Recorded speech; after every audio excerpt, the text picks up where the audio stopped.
Meat bicycle! Hello everybody, welcome back to another Ultimate Easter Egg and Secrets Guide here in the Borderlands universe. This is the guide where I take you through each of the three Borderlands games, Borderlands 1, 2 and the pre-sequel, and give you an example of a Easter egg or secret or reference of some sort in there, and then just bring it to you guys in a bit more detail and explain what it's all about. So we are on part 38 today. Got three more great Easter eggs for you guys. Hopefully there's some in there you don't know about. So without further ado, let's get on with the guide. So we are starting off in Borderlands 1 as always, and we're going to be looking at a weapon today. More in particular this one right here in my hand, the lady finger.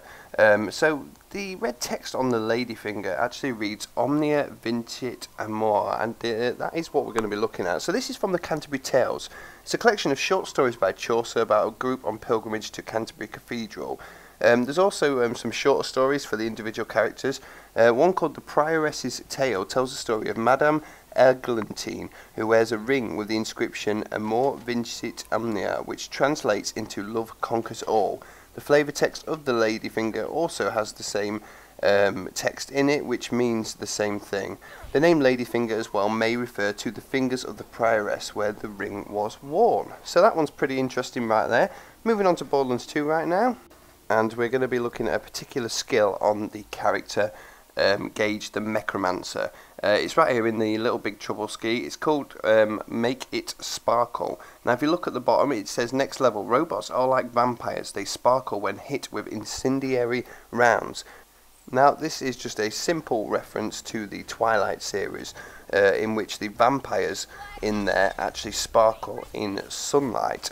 You're meant to be able to, I obviously haven't equipped the skill for Death Trap, but if you do spec into that skill, you can shoot at him and it will actually make him sparkle as well. So a nice little Easter egg, a little reference right there to the Twilight sparkling vampires.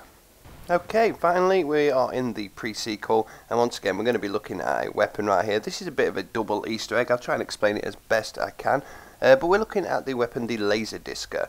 Now the laser discer itself, you'll just take a note of the red text which says Shazbot. We'll move on to that in a minute.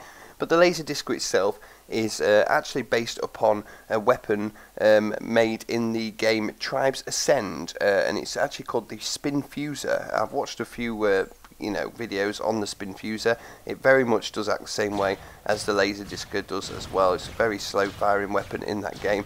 Very common weapon as well, a lot of people use it, but that is the first part of it. Now on to the Shazbot part as well. Now this is actually a Mork and Mindy reference, and the character Mork often uses this phrase Shazbot as well. It's also become quite popular with memes and things like that, and used quite a lot in the Tribes Ascend game. It's kind of like a curse word kind of thing as well. Go and Google it, I won't go too much into it. But yeah, the laser discer, it has a lot of references in it for certain different things, so very, very interesting indeed.